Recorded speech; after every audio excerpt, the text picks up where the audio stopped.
अल्हम्दुलिल्लाहि रब्बिल आलमीन वस्सलातु वस्सलामु अला रसूलिहिल करीम व अला आलिहि व अस्हाबिहि अजमईन अम्मा बाद वअऊज़ु बिल्लाहि मिनश शैतानिर रजीम बिस्मिल्लाहिर रहमानिर रहीम शहरु रमज़ानल्लज़ी उन्ज़िला फ़ीहिल क़ुरआन हुदल लिन्नास व बय्यिनातिम मिनल हुदा वल फ़ुरक़ान बिस्मिल्लाहिर्रहमानिर्रहीम रब्बिश्रह ली सदरी वयस्सिर ली अमरी वहलुल उक़दतम मिन लिसानी यफ़क़हू क़ौली। मेरे अज़ीज़ बहनों, दर्स कुरान मजीद में आप सबका तहे दिल से खैर मक़दम है। अस्सलामु अलैकुम व रहमतुल्लाहि व बरकातुहू। कैसे आप सभी लोग? अल्हम्दुलिल्लाह। अल्लाह ताला करे कि आप अच्छे रहें, खुशहाल रहें और दुनिया और आखिरत दोनों में आपको कामयाबी और तरक्की मिले और अच्छी सेहत और ज़िंदगी के साथ आप रमज़ान में दाखिल हो सकें और अल्लाह ताला रमज़ानुल मुबारक में हमारी और आपकी सब की मग़फ़िरत कर दे, आमीन। दर्स कुरान मजीद में कौन सी सूरा चल रही थी? सूरा अंबिया। चलिए गनीमत, अल्हम्दुलिल्लाह, कोई भूला नहीं है। सूरा अंबिया का काफ़ी पोर्शन हम लोग कवर अप कर चुके थे। आप लोगों को याद है कि हम लोगों को आज की साइड से कंटिन्यू करना है? बताइए। आयत नंबर 87 से हम लोगों को कंटिन्यू करना है, लेकिन उससे पहले एक क्विक रिविज़न। तो सूरा अंबिया जैसा कि नाम ही है, इसमें बहुत सारे नबियों के क़सस हैं और आयत नंबर 51 से ये क़सस स्टार्ट होते हैं। आयत नंबर 51 से क़द्र तवील इब्राहीम अलैहिस्सलाम का क़िस्सा मेंशन किया गया है इसमें और बहुत ज़्यादा तफसील के साथ है, तो वो तो आप लोगों को गालिबन याद होगा। और फिर उसके बाद आयत नंबर 74 और 75 में लूत अलैहिस्सलाम का मुख्तसर में ज़िक्र किया गया। फिर उसके बाद आयत नंबर 76 और 77 में सिर्फ 2 आयत में नूह अलैहिस्सलाम के तज़किरे को किया गया कि नूह अलैहिस्सलाम को अल्लाह ताला ने और उनके घर वालों को, घर वालों से मतलब आपको बताया गया था ना कि कौन मुराद होते हैं। तो अल्लाह ताला ने नूह अलैहिस्सलाम को किस तरह से निजात दी और उनकी कौम के मुकाबले में जो कि बहुत सरकश और बहुत हर धर्म थी, किस तरह से उनकी मदद की और अल्टीमेटली क्या हुआ कि उनकी कौम को अल्लाह ताला ने गर्क़ाब कर दिया।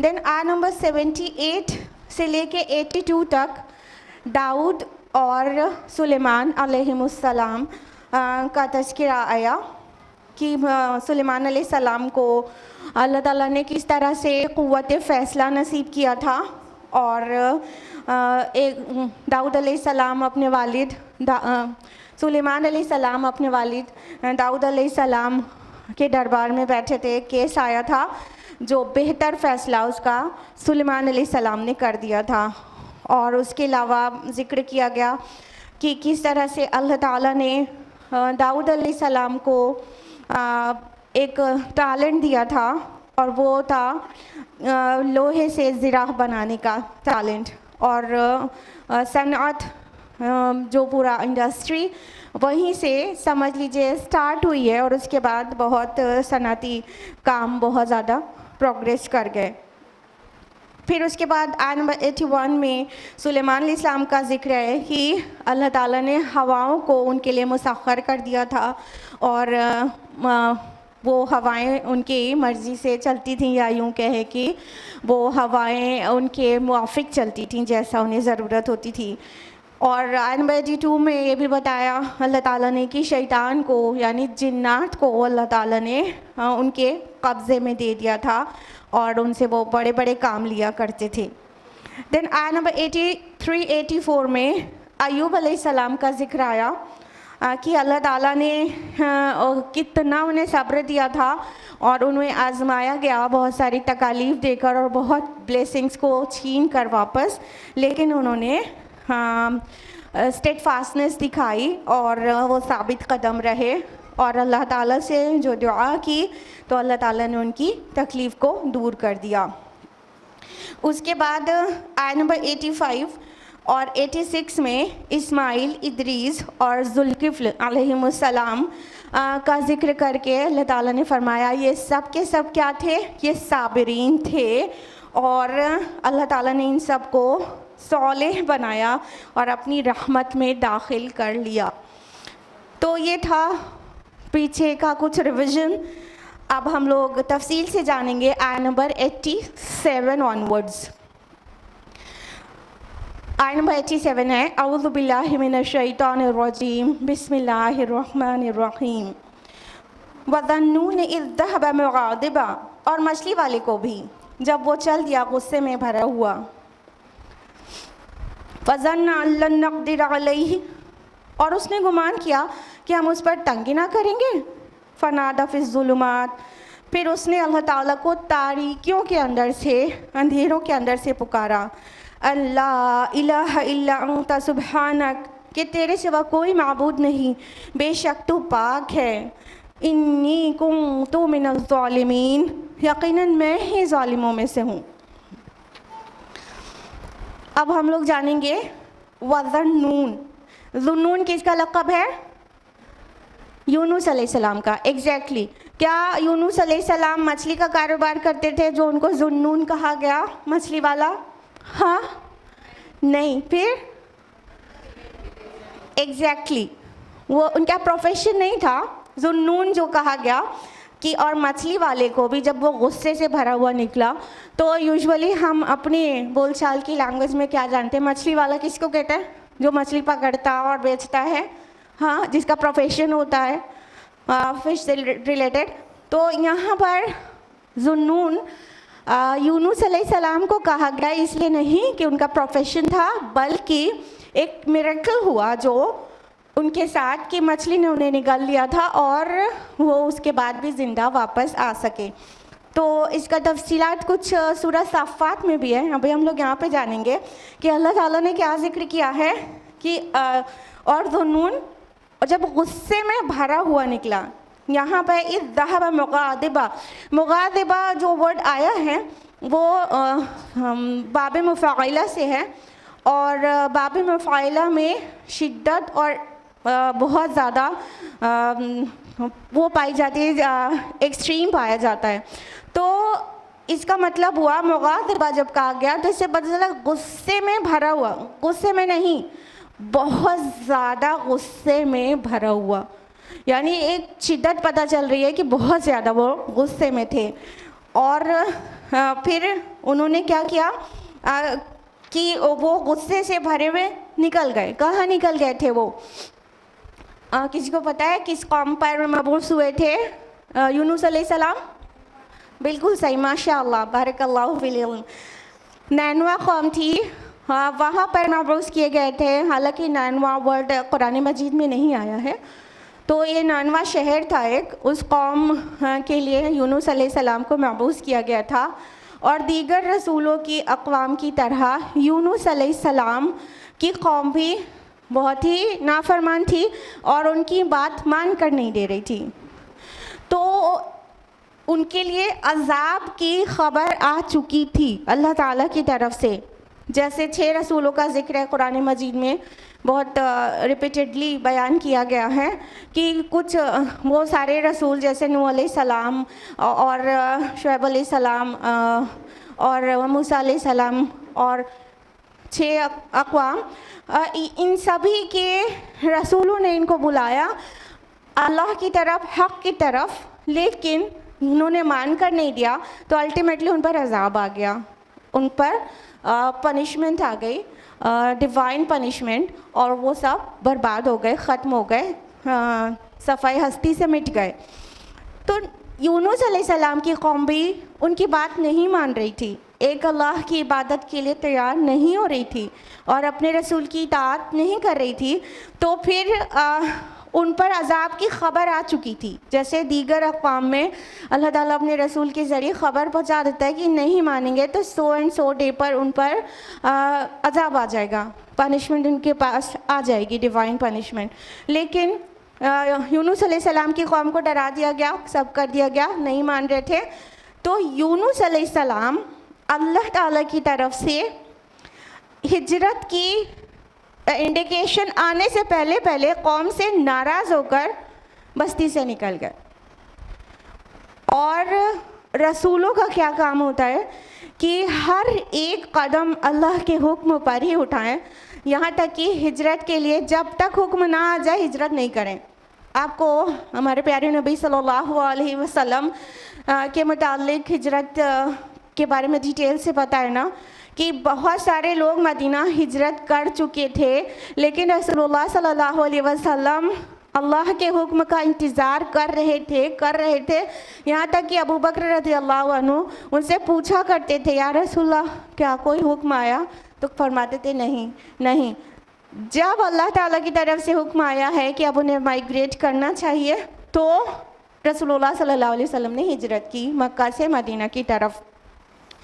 लेकिन यूनुस अलैहिस्सलाम ने अल्लाह ताला की तरफ से हुक्म आने से पहले पहले अपनी कौम से इंतहा नाराज़गी में कि मान कर नहीं दे रहे, सुन नहीं रहे और अपने लिए अजाब की खबर आने पर भी नहीं डर रहे, उन्होंने उस बस्ती को छोड़ दिया था और वो गुस्से में भरे हुए चल दिए थे दूसरी बस्ती की तरफ।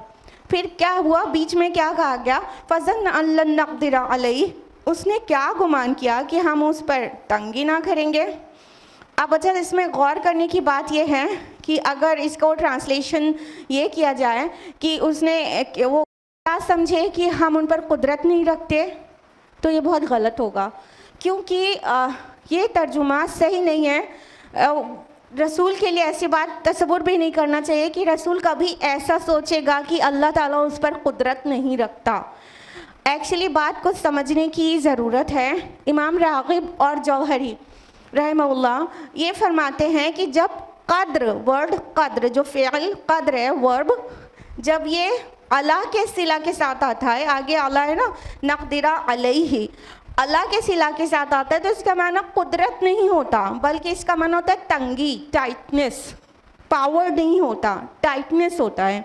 तो यहाँ पर जो ये कहा जा रहा है कि उसने क्या समझा हम उस पर कुदरत नहीं रखते कहें तो बहुत गलत होगा, बल्कि ये तर्जुमा सही होगा कि उसने क्या समझा कि हम उस पर तंगी नहीं करेंगे।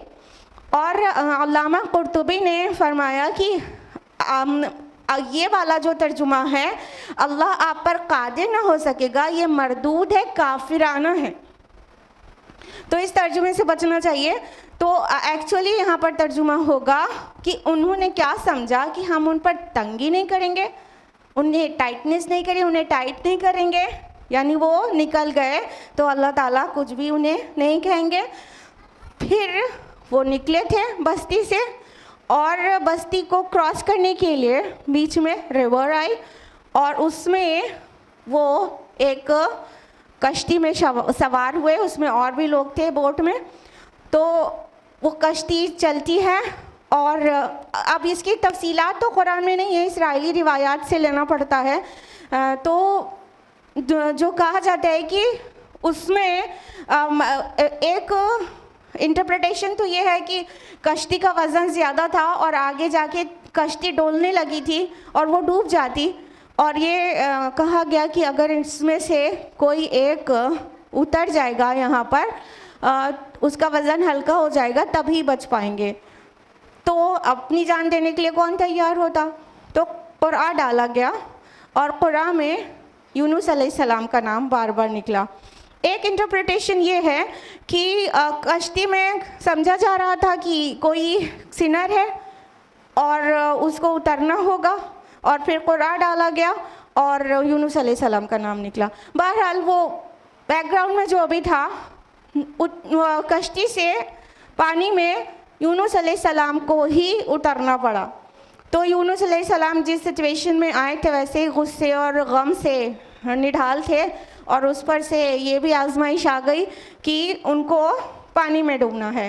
तो वो जब कश्ती से पानी में जाते हैं तो एक बिग फिश, बहुत बड़ी मछली उन्हें निगल लेती है और जब मछली के पेट में वो जाते हैं तो वो रियलाइज़ कर लेते हैं कि एक्चुअली कहाँ क्या हुआ। आगे देखिए, फरमाया फनादा फिज़्ज़ुलुमात, बस उसने अल्लाह ताला को तारीकियों में पुकारा। इन द डार्कनेसेस, जुलुमात वर्ड आया है, जुल्मत की जमा है। जुल्मत मीन्स डार्कनेस होती है ना, अंधेरा, और ये प्लूरल है, जुलुमात, मेनी डार्कनेसेस, अंधेरों में से पुकारा। कितने अंधेरे थे वहाँ पर, क्या पता रात भी हो। फिर दरिया के अंदर का अंधेरा, पानी के अंदर आपको पता होगा कि काफ़ी डार्कनेस होती है, सनलाइट जो है पानी में बहुत ज़्यादा दूर तक नहीं जा पाती है, ठीक। तो अंदर डार्कनेस, दरिया का अंधेरा, फिर उसके बाद फिश के बेली में, उसके अंदर का अंधेरा, मतलब उसकी फ़िश की जो भी बिग फ़िश होगी उसकी स्टमक वॉल, फिर उसके अंदर इतनी लेयर्स, और उसके अंदर उसके स्टमक में उसके अंदर का अंधेरा। तो फरमाया गया बस उसने अल्लाह ताला को बहुत सारे अंधेरों से पुकारा, बिल्कुल कंप्लीट डार्कनेस में थे। ज़रा उनके फीलिंग का तसव्वुर कीजिए कि कैसा महसूस हो रहा होगा वहाँ पर। अगर हम लोग किसी लिफ्ट में फंस जाएं और ना ही हाथ में मोबाइल हो और ना ही कोई आवाज़ सुनने वाला हो, लिफ्ट में पावर कट हो जाए, लिफ्ट में फंसे हैं, छोटी सी लिफ्ट है और मोबाइल भी नहीं है साथ में और कोई आवाज़ सुनने वाला भी नहीं है, 102 मंजिल के लिए चढ़े थे और बीच में अटक गए, तो कैसा महसूस होगा? जबकि एग्जैक्टली वैसा उनको नहीं महसूस हो रहा होगा, उससे बहुत ज़्यादा अजीब और खौफनाक महसूस हो रहा होगा, क्योंकि लिफ्ट फिर भी थोड़ी बड़ी तो होती है, लेकिन हम लोग फिर भी कितनी घुटन महसूस करेंगे। अब उससे 4-6 गुना और बढ़ाकर घुटन महसूस करके देखिए कि मछली के पेट के अंदर एक समूचा इंसान है और उसकी लाइफ का अब फर्दर कोई चांस नहीं है और वो अपनी शऊर में है। किस कदर घुटन महसूस हुई होगी उनको।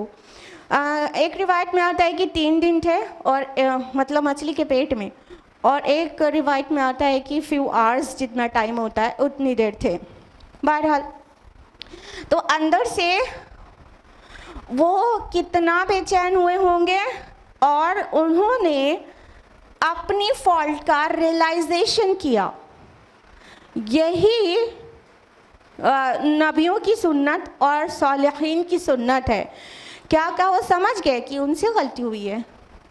उन्होंने रीज़न उनको नहीं दिया कि हमको पानी में गिरा दिया, हमको, जैसे हम लोग किया करते हैं। हम लोगों के साथ कुछ भी इश्यूज़ होते हैं, कोई भी प्रॉब्लम्स होती है, हमको खुद हो या हमारे किसी को और हो जाए अपने अराउंड, तो फ़ौरन दूसरे को ब्लेम करने लगते हैं। उनकी वजह से ऐसा हो गया, वो ऐसा नहीं करते तो वैसा नहीं हुआ होता, और ख़ुद को हम कभी भी चेक नहीं करते, सेल्फ इवैल्यूएशन नहीं करते, और तो फिर हमें रियलाइजेशन हो ही नहीं पाता है कि हमारी कोई फॉल्ट थी। जब हम सेल्फ इवैल्यूएशन नहीं करेंगे, वो भी सख्ती से, तो कैसे रियलाइज़ करेंगे? लेकिन उन्होंने इंस्टेंटली रियलाइज़ किया कि he has done some mistake. वो समझ गए कि ये मुझसे गलती हुई है, मैं अल्लाह ताला के हुक्म के आए बगैर माइग्रेट कर गया उस बस्ती से। तो उन्होंने क्या कहा, और वो सबको याद है, कोई ही शायद होगा ऐसा जिसको नहीं याद हो, के ला इलाहा इल्ला अंता, कोई भी इबादत के लायक नहीं है सिवाय आपके, सुबहानक, आपकी ज़ात पाक है, इन्नी कुन्तु मिनज़ ज़ालिमीन, कि बेशक मैं ही कसूरवारों में से हूँ, मैं ही जालिम हूँ, मैं जालिमों में से हूँ। I am of those who are oppressors, किसके ऊपर जुल्म करते? अपने ऊपर भी। और जब किसी का राइट वायलेट होता है तो उस पर भी जुल्म ही होता है। तो कौम जो उनकी थी, उनका एक राइट बन रहा था कि उनका जो मुस्लिह है, उनका जो नबी है, वो उनके साथ रहे, यहाँ तक कि अल्लाह का हुक्म आ जाए निकलने का, उससे पहले तक उन्हें साथ रहे। आपको पता होगा कि ये वाहिद कौम है जिसके पास अजाब की खबर आ जाने के बाद भी अजाब टाल दिया गया।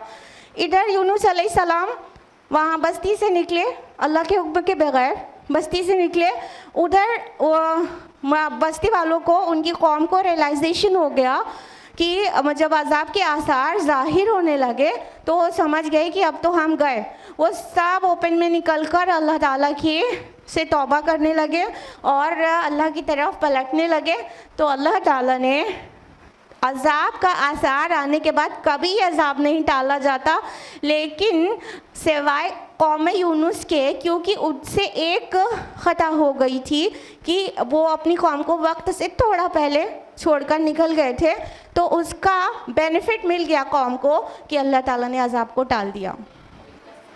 तो अजाब को अगर किसी भी कौम में टाला गया है तो कौम यूनुस, तो यूनुस अलैहिस्सलाम फ़ौरन समझ गए। जब वो इतने गम में चले गए थे, जब वो इतने डार्कनेस में चले गए थे, जब वो उतनी मुसीबत में मुब्तला हो गए थे, तो इंस्टेंटली ही रियलाइज्ड कि मुझसे ही मिस्टेक हुई है। अल्फाज सुनिए कि आपके अलावा कोई माबूद नहीं है अल्लाह पाक, और आप पाक हैं और मैं ही जालिमों में से हूँ, मैंने ही अपने ऊपर जुल्म किया है। तो ये अम्बिया की सुन्नत है और सालिहीन की सुन्नत है। जब मुश्किल आती है, परेशानी आती है, गम आता है, क्राइसिस आती है, एडवर्स कंडीशंस आती हैं, वो अपने को चेक करते हैं। They evaluate themselves and try to find out the fault. किसकी फॉल्ट? अपनी खुद की। तो ये अम्बिया और सालिहीन का सुन्नत है। और दूसरे को ब्लेम करना, ये किसकी सुन्नत है? बताइए जल्दी से। इब्लीस की सुन्नत है। करेक्ट। क्या किया था इब्लीस ने? आदम अलैहिस्सलाम से भी गलती हुई, वो पलटे, उन्होंने कहा रब्बना ज़लमना अनफुसना व इल्लम तग़फिर लना व तरहमना लनकुनन्ना मिनल ख़ासिरीन ना। उन्होंने फिर रियलाइज़ किया उनसे गलती हो गई है, आपने, ऐ रब, अगर आपने हमको नहीं बख्शा और हम पर रहम नहीं किया तो हम खसारा उठाने वालों में से हो जाएंगे, हमने अपने ऊपर जुल्म कर डाला है। उन्होंने रियलाइज़ किया वो नबी थे, सालेह थे। इब्लीस ने क्या किया? इब्लीस ने सजदा नहीं किया, लेकिन अड़ गया, रियलाइज़ नहीं किया अपनी मिस्टेक को। और फिर जब अल्लाह ताला ने उसे मरदूद होने के खबर सुनाई, उसको मरदूद कर दिया, तो उसने क्या कहा? ये आदम की वजह से हो गया। यही कहा था ना, ये आदम, इसकी वजह से आज मेरी पोजीशन छीन गई है और अब मैं इसकी औलादों को भी बहकाऊंगा। हाँ, तो ये इब्लीसी सुन्नत है। जब हम क्राइसिस या ट्रायल्स के टाइम पर दूसरों में ऐप ढूंढना शुरू कर देते हैं और दूसरों को ब्लेम कर देते हैं कि इनकी वजह से ऐसा हो गया, इन्होंने ऐसा नहीं किया होता तो नहीं हुआ होता, वगैरह वगैरह। तो चूँकि यूनुस अलैहिस्सलाम अल्लाह के बुलंद पाया नबी थे, उन्होंने फ़ौरन रियलाइज़ कर लिया नहीं उनसे गलती हुई है और वो अपनी कौम को छोड़कर टाइम से पहले निकल गए थे, ये उनकी फ़ॉल्ट है। तो उन्होंने फ़ौरन सरेंडर भी किया और रुजू भी किया। कहाँ से? स्टमक से, फिश के, मछली के पेट के अंदर थे। And I have said it ना कि इट वाज अ मिरेकल। क्यों? देखिए, मछली के पेट में जाके कोई जिंदा वापस बच के नहीं निकल सकता। इट्स सो सिंपल बात कि ये मिरेकल इस वे में भी है। लेकिन आपको पता होगा कि आपने डाइजेस्टिव सिस्टम पढ़ा है अपने बचपन में, जिन लोग बचपन जिनका चला गया उन्होंने पढ़ा होगा, और जिनका बचपन अभी है तो वो जानते होंगे कि डाइजेस्टिव सिस्टम पूरा पढ़ने के बाद एलिमेंट्री कैनाल में सारे पार्ट्स पढ़ने में, जब फूड जाता है माउथ से स्टमक तक, जिसको मैदा कहते हैं उर्दू में और हिंदी में क्या कहते हैं, अमाशय, ठीक है, उसमें जाता है स्टमक में, तो वहाँ पर HCl प्रोड्यूस होता है कि नहीं? हाइड्रोक्लोरिक एसिड ना, सबको मालूम है ना। और HCl दिन भर में इतना प्रोड्यूस हो जाता है कि वो मेटल्स को भी गला देने के लिए काफ़ी है, मेटल्स को। तो इतना हाई एसिड, जब भी फूड अंदर जाएगा चाहे छोटा सा पार्टिकल भी जाए तो HCl प्रोड्यूस होगा ही होगा उसको एसिडिक मीडियम देने के लिए। तो इतना HCl प्रोड्यूस होने में तो पूरा अंदर जो भी होगा उसको गल जाना था, लेकिन यूनुस अलैहिस्सलाम का बाल भी बका नहीं हुआ। That's why it is a miracle. उनको कुछ भी नहीं हुआ था, वो पूरे सलामत बाहर आए थे। तो अगर आप ये सोच रहे हैं HCl प्रोड्यूस होता है तो हमारा स्टमक ही क्यों नहीं गल जाता, तो उसको आप जाके साइंस में पढ़िएगा, आज गूगल करके देखिएगा क्यों नहीं गल जाता। जो स्टमक की इंटरनल लाइनिंग होती है ना, वो हर second millions of cells change होती रहती है। स्टमक की इंटरनल लाइनिंग जो है चेंज होती रहती है, में नई सेल्स का फॉर्मेशन होता रहता है और अंदर की सेल्स जो है वो डेड होती रहती है।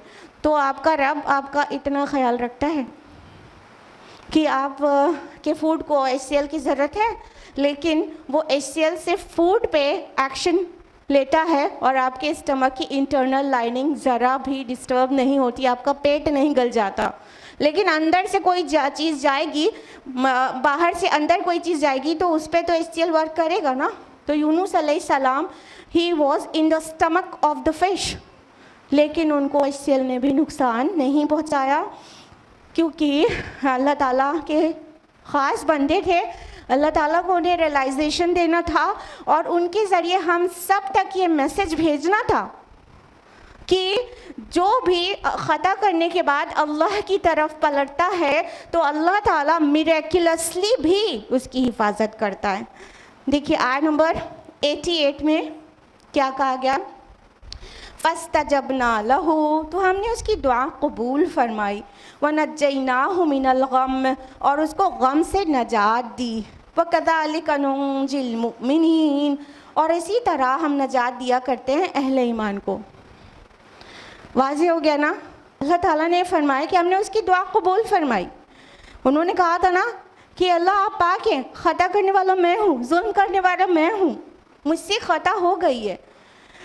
इतने अंधेरों के अंदर से पुकारा और वहाँ से अल्लाह ताला ने उनकी दुआ को सुना।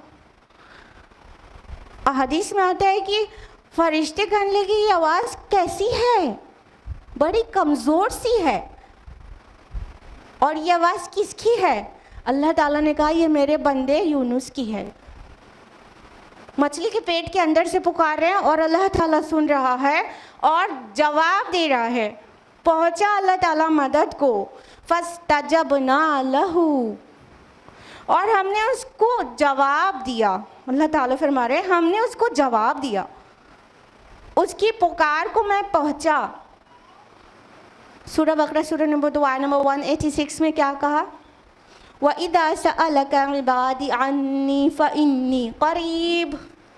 ए नबी, जब मेरे बंदे मेरे बारे में आपसे पूछें तो आप कह दीजिए मैं करीब ही हूँ, उजीबु दअवत दाई इज़ा दआन, मैं हर पुकारने वाले की पुकार को सुनता और जवाब देता हूँ, जब कभी पुकारे, जहाँ कहीं पुकारे। फल यस्तजीबू ली वल युमिनू बी, तो उसे भी चाहिए मुझ पर ईमान रखे और मेरी बात माने। लअल्लहुम यरशुदून, ताकि रुश्द व हिदायत पा जाए। क्या कहते हैं अल्लाह ताला, मैं इतना करीब हूँ कि मैं हर पुकारने वाले की पुकार सुनता हूँ और जवाब देता हूँ। हम लोग ऐसे ही मिसाल देने के लिए कहते हैं ना, चाहे आकाश से पुकारो चाहे पाताल से, अल्लाह सुनता है। यहाँ तो सचमुच में पाताल से सुन लिया। अल्लाह पाक ने मछली के पेट के अंदर से अल्लाह का एक बंदा पुकार रहा है, ऐ रब मुझसे ख़ता हो गई, आपकी ज़ात पाक है, ख़ताकार तो मैं हूँ, जुल्म तो मैंने किया है। मतलब ये एक काइंड ऑफ रिपेंटेंस है, ये रुजू है, ये तौबा है, पलटना है अल्लाह की तरफ, कन्फेस करना है कि आई हैव डन रॉन्ग। तो अल्लाह ताला का इंस्टेंट रिप्लाई आ जाता है। अल्लाह रिस्पॉन्डेड टू हिम इंस्टेंटली, फस्तजबना लहू, तो हमने उसकी पुकार का जवाब दिया, हमने उसकी दुआ को कबूल किया और उसको गम से नजात दी। देखिए, गम किसी को भी अच्छा नहीं लगता, हालांकि ये ज़िंदगी का एक इंडिस्पेंसेबल पार्ट है। खुशी गम ये अल्टरनेट आते ही रहते हैं, लेकिन हर कोई चाहता है उसे गम से नजात मिल जाए। अम्बिया भी चाहते हैं कि गम से बाहर आ जाएं। वो घुटन, वो गम, ज़रा इमेजिन कीजिए फिश के बेले के अंदर, हाँ कैसा घुटन और कैसा गम होगा। फरमाया वनज्जयनाहु मिनल गम, और हमने उसे गम से नजात दी। वकज़ालिका नुंजिल मुमिनीन, और हम इसी तरह नजात दिया करते हैं अहले ईमान को। देखिए, अभी अभी आपके दिमाग में जो बात आई थी ना, उसका जवाब भी अल्लाह ताला ने दे दिया है। आपके दिमाग में अभी ये बात आई थी ना कि वो अल्लाह के नबी थे तो अल्लाह ताला ने उनकी पुकार को सुन लिया।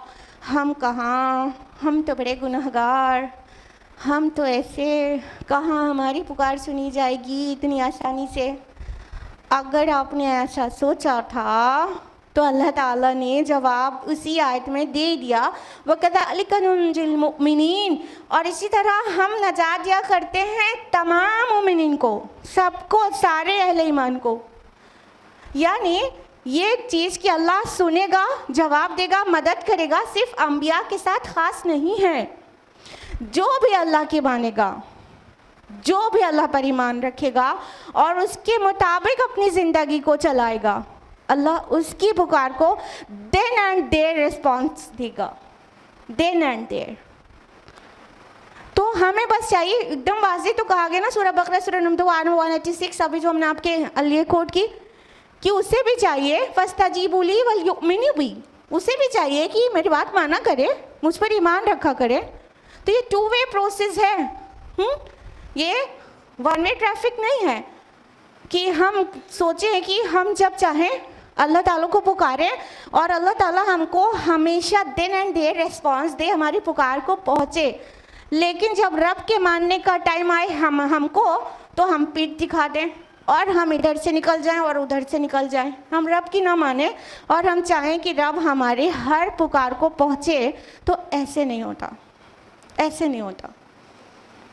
आप अपने बच्चों से इतना प्यार करते हैं, लेकिन अगर बच्चे भी आपकी बहुत ज़्यादा ही नाफरमानी कर दें, तो आप कोई ना कोई अपनी तोहफ़ा, अपना उनके लिए गिफ्ट या कुछ भी वो रोक तो लेते हैं ना। हर वक्त तो नहीं देते, जो आपको भी नाराज़गी होती है। जबकि अल्लाह ताला इंसान को, तमाम इंसानों को माँओं से बहुत ज़्यादा मोहब्बत करता है। और आई वुड लाइक टू से, ये कहना छोड़ दें कि 70 माँओं से ज़्यादा मोहब्बत करता है। We are confining blessings of Allah and love of Allah. ये हम बहुत रिस्ट्रिक्ट कर रहे हैं, 70 माओ से ज़्यादा, बस 70।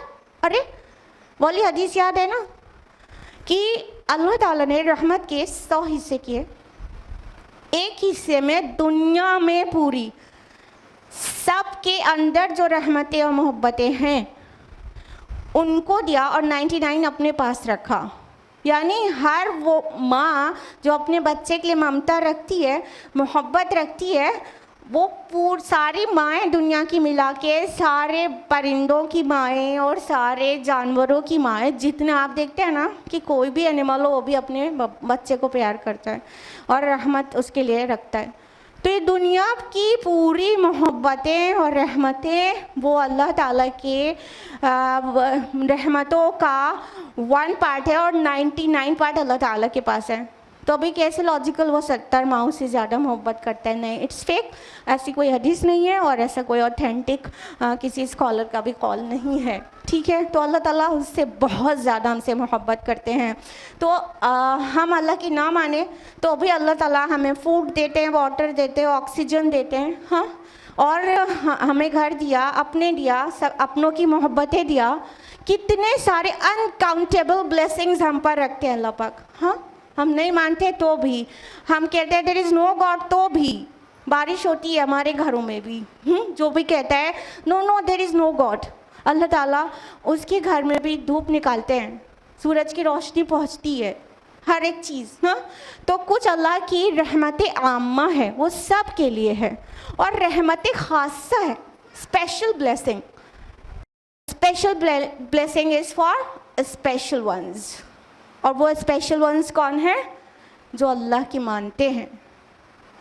अल्लाह को मानते हैं नहीं, अल्लाह की मानते हैं, सही सही ईमान रखते हैं और अल्लाह के बताए तरीक़े पर अपनी ज़िंदगी गुजारते हैं, तो फिर उनकी तो दिन एंड देर सुनता है अल्लाह ताला। बाकी जो जनरल ब्लेसिंग्स हैं, रहमत आम्मा, वो हर दुनिया की हर कायनात की हर एक चीज़ पर अल्लाह की रहमत मोहित है।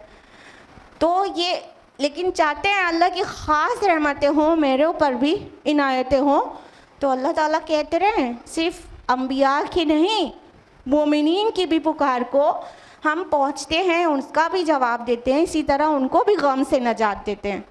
हम में से कोई भी गम में पड़ जाता है तो उठते बैठते दुआ करता है ना, अल्लाह पाक इस गम से हमें नजात दे दे, हमें इस गम से बाहर ला दे। इस गम ने हमें तोड़ फोड़ डाला, गम किसी को भी नहीं अच्छा लगता। तो अगर हम चाहते हैं कि अल्लाह ताला हमें हमारी पुकार, हर पुकार को पहुँचे हर जगह, तो हम भी अल्लाह की माने, अल्लाह ताला फ़ौरन सुनेगा, सिवाय इसके कि वो गम में डालना ही हिकमत ना हो, कोई मशीयत ना हो उसके पीछे। ठीक है, अगर उस गम में ही छोड़ना कोई हिकमत के तहत है, कोई बेनिफिट के लिए है, तो अल्लाह ताला तब भी उस गम में छोड़ेगा।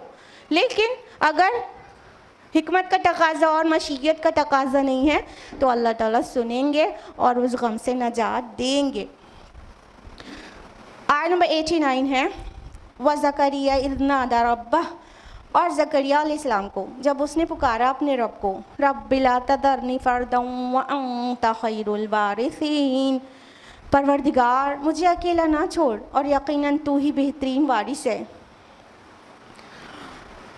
ज़करिया अलैहिस्सलाम की तफसीलात सूरह मरियम में आप सुन चुके हैं, अगर आप में से जितने लोग रेगुलर रहते हैं, और सूरह मरियम में ज़्यादा तफसील से है और सूरह आल इमरान में है। ठीक है, तो सूरह मरियम में तफसीलात आती है ना कि किस तरह से ज़करिया अलैहिस्सलाम ने अल्लाह ताला को पुकारा था कि मैं आपसे दुआ करके कभी मायूस नहीं हुआ और आपने मुझे हमेशा अता किया है, लेकिन अब मैं बूढ़ा हो गया हूँ और मेरी बीवी फर्टाइल नहीं है और वो बच्चा नहीं जन सकती। तो वहाँ पर भी वो मेंशन्ड है और यहाँ पर भी उन्होंने दुआ किया, रब्बि ला तज़रनी फ़र्दन व अंता खैरुल वारिसीन, अरे मुझे अकेला ना छोड़। अकेलापन बहुत बुरी चीज़ होती है, इंसान की पूरी साइकोलॉजी डिस्टर्ब हो जाती है। तो नबी थे, उन्होंने भी दुआ किया कि मुझे अकेला ना छोड़, और मगर बेशक बेहतरीन वारिस तो आप ही हैं। पहली बात तो उनकी दुआ का मकसद क्या था वो भी रिकॉल कर लीजिए आप लोग। उन्होंने औलाद क्यों चाही थी? सूरह मरियम सूरह नंबर 19 आयत नंबर 6 में वाज़ेह है ना, यरिसुनी व यरिसु मिन आले याकूब, जो मेरा भी वारिस बने और वारिस बने आले याकूब का। यानी जो मिशन चल रहा था हैकल सुलेमानी से रिलेटेड, वो उनके ख़ानदान में था। वो चाहते थे कि उनके घर में एक औलाद पैदा हो जो इस काम को आगे बढ़ाए, दीन इस्लाम के अलमबरदार बने, अल्लाह की वहदानियत की तरफ लोगों को बुलाए और हैकल की खिदमत करे। तो ये मिशन था उनका। इस मकसद के तहत वो चाह रहे थे उनके अराउंड के लोग, यानी जो रिश्तेदार होते हैं, उनको इतना सीरियस नहीं देख रहे होंगे कि वो लोग उनके मिशन को आगे बढ़ाएंगे, हक़ को कायम करने वाला काम करेंगे, दावत करेंगे, लोगों को बुराई से रोकेंगे, अच्छाई की तरफ बुलाएंगे। उनको लग रहा होगा कि उनके अराउंड के लोग जो हैं उन पे वो भरोसा नहीं करने लायक हैं। अल्लाह मुझे औलाद दे दीजिए, मैं उसकी ऐसी तरबियत करूं कि ये मेरे मिशन को आगे बढ़ाए। तो उन्होंने दुआ कर डाला कि हे परवरदिगार मुझे अकेला ना छोड़, अकेला ना छोड़, मतलब उनके मिशन में उनको अकेला ना छोड़े और उनको औलाद नसीब कर दें। व अंता खैरुल वारिसीन, लेकिन सबसे बेहतर वारिस तो आप ही हैं। कहने का मतलब ये जो मादी वारिस मांग रहे थे ना, ये तो एक दुनियावी मिशन के लिए था, वो मिशन दीन के लिए था, लेकिन वो ज़ाहिरी मिशन था। एक्चुअल में वारिस कौन है? अल्लाह ताला ही है और तमाम वारिसीन से बेहतर वारिस है। अपनी औलाद की परवरिश, तरबियत और मेहनतें उसके ऊपर जो की जाती हैं ना, वो भी इस नियत से नहीं करना चाहिए कि ये मेरे बुढ़ापे की लाठी बने, ये जब मैं बूढ़ा हो जाऊँ, बूढ़ी हो जाऊँ तो ये मुझे वैसे ही सपोर्ट करे ताकि मेरा बुढ़ापे का एक आसरा हो जाए। इसलिए नहीं बच्चे पालना चाहिए और रातें जो जागना है और मेहनतें करना है और उन्हें दवा इलाज देना है और उन्हें तालीम देना है, इसलिए नहीं दिया जाता। अल्लाह की तरफ से ये राइट है, औलाद का हक़ है कि वालिदैन उनको प्रोटेक्ट करें, उनकी परवरिश, तरबियत, अपब्रिंगिंग और सारी चीज़ें करें, वो उनका हक़ है। तो अल्लाह की तरफ से जो हुक्म है, उस हुक्म की फरमाबरदारी में औलाद को पालें, और इसलिए नहीं कि ये मेरा वारिस है और ये मेरा बुढ़ापे की लाठी है। आपने देखा होगा कि कुछ औलाद, इवन नेक माँ बाप की, कुछ बच्चे ऐसे होते हैं कि बड़े होने के बाद वो ऐसे निकल जाते हैं कि वालिदैन को समटाइम्स कहना पड़ जाता है, इससे तो अच्छा अल्लाह ने बे औलाद रखा होता। ऐसी भी औलाद होती है ना। क्या उनकी माँ ने उनकी मालिश नहीं की होती है? क्या उन्हें दूध नहीं पिलाया होता है? क्या उन्हें खाना नहीं खिलाया होता है? क्या उसके लिए धूप, गर्मी, सर्दी बर्दाश्त नहीं की होती है? क्या उनके लिए कुर्बानी नहीं दी होती है? उस बच्चे के लिए जो बड़े होने के बाद इतना परेशान कुन रहता है, अपने वालिदैन को इतना ट्रबल कॉज करता है, इतना बॉदर करता है कि वालिदैन सोचते हैं कि इससे तो अच्छा है बच्चा ही ना होता हम लोगों के। हाँ, तो ऐसा भी होता है। तो हम आपको क्या रिमाइंड करा रहे हैं कि औलाद की जो परवरिश है और उसकी खिदमत जो करना पड़ता है माँ की तरह आपको, वो इसलिए नहीं करना चाहिए कि ये मेरा बुढ़ापे में साथ देगा और ना दे तो, यानी ट्रस्ट अल्लाह के अलावा किसी पे नहीं करना चाहिए, किसी पे नहीं करना चाहिए, किसी पर भी नहीं करना चाहिए। तवक्कुल सिर्फ और सिर्फ अल्लाह पे करना चाहिए। अल्लाह से उम्मीद रखना चाहिए, अल्लाह पर भरोसा रखना चाहिए कि वो मेरे बुढ़ापे का सहारा होगा। जिसने मुझे जवानी में पाला, मुझे बचपन में रिसोर्सेज नसीब किए, जवानी में किए, बुढ़ापे में भी देगा। और औलाद के लिए जितनी तकलीफ़ें बर्दाश्त कर रहे हैं, जितनी कुर्बानियाँ दे रहे हैं, वो तो अल्लाह के हुक्म पर दे रहे हैं, हमें इनसे रिटर्न नहीं चाहिए। अब ये बहुत खूबसूरत बात है कि अल्लाह ताला ने उनको रिटर्न देने के लिए औलाद को पाबंद किया है कि अनिश्कुरली वले वालिदै, कि हमने उसको हुक्म दिया कि वो मेरा शुक्रगुजार बने और अपने वालिदैन का। तो ये औलाद का फ़र्ज़ है कि वालिदैन की शुक्रगुजारी करे, खिदमत करे, उनकी हम केयर करे और हर तरह से उनका ख्याल रखें। ये औलाद का फ़र्ज़ है, अल्लाह ताला ने उन्हें बाउंड किया है कि वो करें। लेकिन माँ बाप को अपने फ़र्ज़ की अदायगी किसी रिटर्न मिलने के लिए नहीं करना चाहिए। ये देखिए कहाँ, यहाँ से नबी की सुन्नत का क्या पता चल रहा है कि ज़करिया अलैहिस्सलाम अल्लाह ताला को पुकार रहे हैं कि उन्हें औलाद चाहिए, लेकिन उसी वक्त साथ में ये भी कह रहे हैं कि बेहतरीन वारिस तो आप हैं, भरोसा तो आप पर ही है, हर चीज़ का रिटर्न आपकी तरफ है। कभी औलाद पैदा होती है, मर भी जाती है, हाँ, कभी जिंदा रह के भी वो नाफरमान निकल जाती है, मुसीबत की वजह बन जाती है। तो ये सारी चीज़ें क्या बता रही हैं कि भरोसे के लायक कोई ज़ात है तो अल्लाह की ज़ात है। तो ज़करिया अलैहिस्सलाम ने कहा अंत खैरुल वारिसीन, तमाम वारिसों में बेहतरीन वारिस तो आप हैं। इससे क्या पता चल रहा है? यही ना कि भरोसा, ट्रस्ट, तवक्कुल सिर्फ और सिर्फ अल्लाह पर करना चाहिए। अल्लाह चाहता है तो असबाब पैदा कर देता है। अल्लाह चाहता है, आपने बहुत मेहनत की अपनी औलाद के ऊपर, लेकिन जब तक अल्लाह ना चाहे वो आपकी खिदमत में नहीं मिलेंगे आपको। आजकल देखिए थोड़ा एडवांस ज़माना है तो बच्चों को बड़ी आला तालीम दिलाते हैं लोग। किसी के 4 6 बेटे होते हैं और एक यूएस में है, तो एक यूके में है, तो एक कनाडा में है, सब अपने बीवी बच्चे लेके उसी गांव में, माँ बाप अकेले, कोई उनकी खिदमत करने वाला नहीं, नौकरों के हवाले। दौलत भरी पड़ी है मगर औलाद की खिदमत नसीब नहीं हो रही। बड़ी आला तालीम दी है माशाल्लाह, तालीम के ख़िलाफ़ नहीं है, हम कह रहे हैं उनकी औलाद उनका रिटर्न नहीं बन सकी। उन्होंने अच्छी तालीम दिया, मेहनतें, कितनी कुर्बानियाँ दिया होगा, इतने लायक बच्चे हैं अगर तो, लेकिन क्या है दूसरी कंट्रीज़ या दूसरी सिटीज़ में सेट हो गए, वालिदैन अकेले। हम खुद जानते हैं कई फैमिलीज़ को, खुद इलाहाबाद शहर में कई फैमिलीज़ को जानते हैं जिनके सारे बच्चे दूसरे शहरों में रहते हैं, माँ बाप अकेले रहते हैं, बहुत बड़ा घर है, बहुत शानदार आलीशान, नौकरों के ऊपर रहते हैं वालिदैन। तो जब अल्लाह नहीं चाहेगा तो उनकी सर्विस आपको मिल नहीं सकती। तवक्कुल किस पर होना चाहिए, अभी सोचना पड़ेगा। तवक्कुल किस पर होना चाहिए? सिर्फ और सिर्फ अल्लाह पर, भरोसे के लायक और उस भरोसे को चोट ना पहुंचाने वाला सिर्फ वो है अल्लाह ताला। जब इंसान अल्लाह पर तवक्कुल करता है तो अल्लाह ताला उसे ऐसे नहीं जाने देता, उसके भरोसे को पूरा करता है, उसकी उम्मीद को पूरा करता है। आगे फरमाया आयत नंबर 90 में, फस्तजबना लहू व वहबना लहू यहया व असलहना लहू ज़ौजा, और हमने उसकी दुआ कबूल फरमाई और उसे यहया जैसा बेटा अता फरमाया और उसकी बीवी को उसके लिए सेहतमंद बना दिया।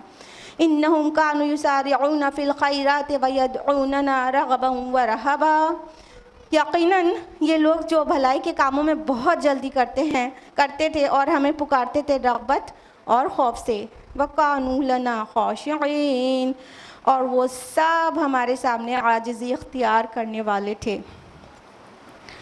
तो जब ज़करिया अलैहिस्सलाम ने अपने रब को पुकारा एंड बुढ़ापे की हालत में, सूरह मरियम में डिटेल्स है ना कि बुढ़ापे से उनकी हड्डियां अकड़ चुकी थीं, सर से शोला निकला बुढ़ापे का, इतने बूढ़े हो गए थे, सफ़ेद हो गए थे बाल उनके, एक हड्डियां खुश्क होके अकड़ गई थीं और उनकी बीवी बच्चा जन्ने के लायक नहीं थी।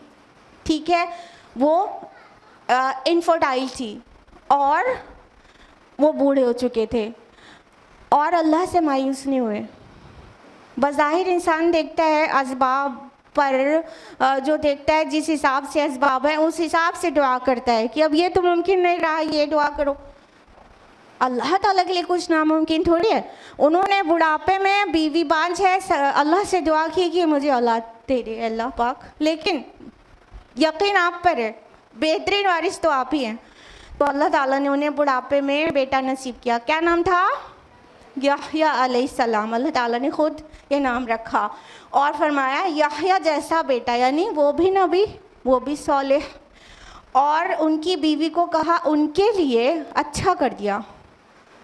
यानी अल्लाह ताला असबाब का, रिसोर्सेज और मीन्स का मोहताज नहीं है, लेकिन अल्लाह ताला इंसानों को जो कुछ प्रोविज़न देते हैं वो थ्रू मीन्स देते हैं, इसलिए मीन्स को, रिसोर्सेज को मेंटेन कर देते हैं।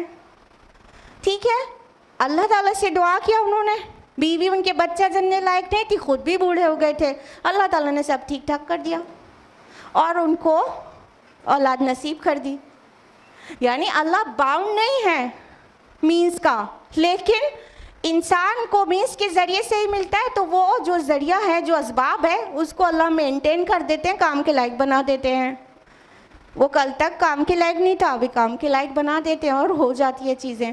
तो फरमाया अल्लाह ताला ने कि और हमने उनकी बीवी को ठीक कर दिया, यानी वो जो जवानी में बांझ थी और बुढ़ापे में ठीक हो गई, सुभान अल्लाह।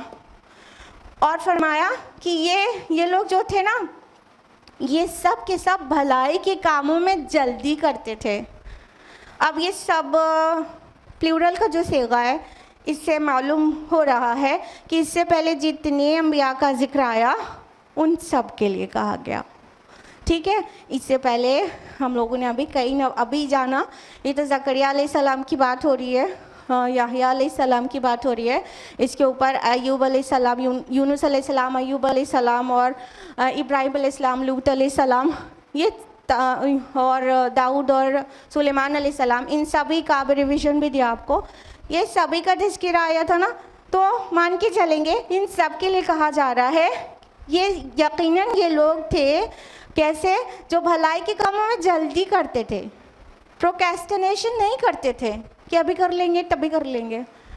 हम लोगों की आदत इतनी बुरी है कि मान लीजिए अभी कोई बात का रियलाइजेशन हुआ, हाँ बात तो सही है, ये करना तो चाहिए, कुछ भी वॉटएवर, लेकिन घर जाएंगे तो कहेंगे कर लेंगे। प्रोक्रेस्टिनेट करते, टालते हैं लोग चीज़ों को, कर लेंगे, कौन सी जल्दी है। मान लीजिए अभी एहसास हुआ कि हाँ कितना ज़रूरी है कि कुरान को समझ कर पढ़ा जाए, तो कितना गाइडेंस मिलती है। अभी मान लीजिए अभी भी समझ में आया, हाँ, और आपने तय किया होगा कि हाँ कुरान को समझ कर पढ़ेंगे, कुरान विद अंडरस्टैंडिंग पढ़ेंगे, अरबी ज़ुबान सीखेंगे, या तो एटलीस्ट ट्रांसलेशन से तो ज़रूर ही पढ़ेंगे। अभी अभी तय किया आपने, घर जाएंगे तो कौन सी जल्दी है, कभी भी कोई कोर्स ज्वाइन कर लेंगे, देखेंगे, अभी तो ये, अभी तो वो, अभी तो घर बन रहा है, अभी तो बच्चा छोटा है, अभी ये प्रोक्रेस्टिनेशन शुरू कर देंगे। इससे बिल्कुल कंट्रास्ट अंबिया अलैहिस्सलाम की सुन्नत ये है कि वो खैर के कामों में जल्दी करते थे, वो कॉम्पीट करते थे कि वो सबसे पहले अच्छे काम को कर डालें और टाल मटोल नहीं करते थे। इससे क्या पता चला, नेक लोगों की आदत ये होती है कि खैर का कोई भी प्लान दिमाग में आया उसको कर डालते हैं, क्योंकि प्रोक्रेस्टिनेशन शैतान की तरफ से होता है। शैतान कान थपक देता है, हो जाएगा, कौन सी जल्दी है, कर लेना, अभी तो तुम फला फला इश्यूज़ में बिज़ी हो ना, कर लेना, हो जाएगा। ये होते होते उसकी वैल्यू, उसकी इम्पोर्टेंस कुछ दिन के बाद टाइम के साथ रिड्यूस हो जाती है और फिर बिल्कुल ही ध्यान से निकल जाता है, हो गया शैतान का काम, और हम रह गए हाथ मचाते हुए। करना क्या चाहिए, हर अच्छे काम को का इरादा जो भी हो, या कहीं से इंस्पिरेशन मिले, कहीं से गाइडेंस मिले, या कोई दिमाग में ही प्लान आ जाए, तो हर अच्छे काम को कर गुजरना चाहिए, उसको टालना नहीं चाहिए, जल्दी करना चाहिए, दौड़ना चाहिए। देखिए कहा जा रहा है युसारिऊना फिल खैरात, वो भागते थे, दौड़ते थे खैर की तरफ, जल्दी करना चाहते थे हर खैर के काम को। और वयदऊनना रगबन व रहबा, और वो पुकारते थे हमको रगबत के साथ, व रहबा, और खौफ के साथ। अल्लाह ताला से हमारा जो ताल्लुक़ है ना, उसमें दोनों चीज़ होना चाहिए, रग़बत और मोहब्बत भी होना चाहिए और खौफ भी होना चाहिए। सिर्फ मोहब्बत और रग़बत हो और खौफ ना हो तो भी गुनाहों से बचने के लिए काफ़ी नहीं है, और सिर्फ खौफ हो हो सकता है कि इंसान खौफ से अपने आप को इतना टॉर्चर कर डाले कि उसको अच्छा काम करने की कुव्वत ही कम हो जाए या ख़त्म हो जाए, और वो गम में चूर हो जाए कि अब तो हम गए, अब तो अल्लाह ताला हमको अज़ाब ही दे डालेगा। नहीं, दोनों चीज़ होना चाहिए। अल ईमानो बैनल खौफ़ वर रजा, ईमान क्या है, खौफ और उम्मीद के बीच में है। और यहाँ पे अंबिया अलैहिमुस्सलाम की सुन्नत अल्लाह ताला क्या फरमा रहे हैं कि वो हमें रग़बत, मोहब्बत, शौक़ और खौफ दोनों के साथ पुकारते थे। तो अल्लाह ताला की तरफ एक शौक़ भी होना चाहिए, उससे मुलाकात का शौक़, उसकी सजी सजाई जन्नत में जाने का शौक़, उसका रिज़वान पाने का शौक़ भी होना चाहिए, और खौफ भी होना चाहिए कि जहन्नम से, आग से डर, अल्लाह की नाराज़गी, गुस्से से डर। तो ये दोनों का जहाँ पर सही मिलाप होता है ना, और बैलेंस दोनों का मेंटेन होता है ना, वो इंसान कामयाब होता है। अगर रग़बत ही ज़्यादा हो जाए और खौफ बहुत कम हो जाए तो भी प्रॉब्लम, और अगर खौफ बहुत ज़्यादा हो जाए और शौक़ और रग़बत एकदम मिनिमाइज़ हो जाए तो भी इंसान प्रोडक्टिव काम नहीं कर सकता। तो इन दोनों के साथ अल्लाह को पुकारना चाहिए। क्या कहा गया? वयदऊनना रगबन व रहबा, वो हमें पुकारते थे रगबत, शौक़ और खौफ के साथ, डर के साथ। वकानू लना खाशिईन, और वो सब हमारे सामने आजिज़ी इख्तियार करते थे। यानी इतनी अच्छी अच्छी आदतें थी उनकी, लेकिन उनके अंदर तकब्बुर नहीं था। दे वर नॉट एरोगेंट, वो किब्र नहीं था उनके अंदर कि मैं तो बहुत अच्छा, मैं तो बहुत अच्छे, मेरे तो अमाल बहुत अच्छे। और ना ही एक शायबा बराबर भी शिर्क कि मेरे पास वही आती है तो मुझे भी कुछ समझना चाहिए, मेरे लिए भी नज़र न्याज करना चाहिए, मेरे ऊपर भी चढ़ावे चढ़ाए जाने चाहिए, माज़ल्ला सुम्मा माज़ल्ला। शिर्क का एक शायबा भी नहीं। वो बहुत हम्बल और बहुत ज़्यादा खशियत रखने वाले थे, और उन्होंने कभी अपनी इबादत की तरफ नहीं बुलाया। जितने अम्बिया अलैहिमुस्सलाम थे वो सब अल्लाह की इबादत के लिए बुलाते थे और ख़ुद अल्लाह से बहुत खशियत रखते थे, बहुत ह्यूमिलिटी थी उनके अंदर, और बहुत हम्बल हुआ करते थे, खुसूसन अपनी नमाज़ों के अंदर, जनरली ऑल द टाइम। जब लोगों से मिलते थे तो भी, और जब अल्लाह के आगे खड़े होते थे तो बहुत ही ज़्यादा। तो अल्लाह ताला ने अपने नेक बंदों यानी अम्बिया अलैहिमुस्सलाम की ये सिफ़ात बयान की है। अल्लाह ताला से दुआ है कि अल्लाह ताला इन सभी नेक सिफ़ात को हमारे अंदर भी पैदा फरमा दे और हम सब को आखिरत में कामयाब कर दे और अपना रिज़वान नसीब कर दे। आमीन। हम सभी को अल्लाह पाक कुरान पढ़ने, समझने, गौर व फ़िक्र करने, गौताज़नी करने और अमल करने और दूसरों तक पहुँचाने की तौफ़ीक़ अता फ़रमाए। आमीन। व आखिर दावाना अल्हम्दुलिल्लाहि रब्बिल आलमीन। वस्सलामु अलैकुम व रहमतुल्लाहि व बरकातुहू।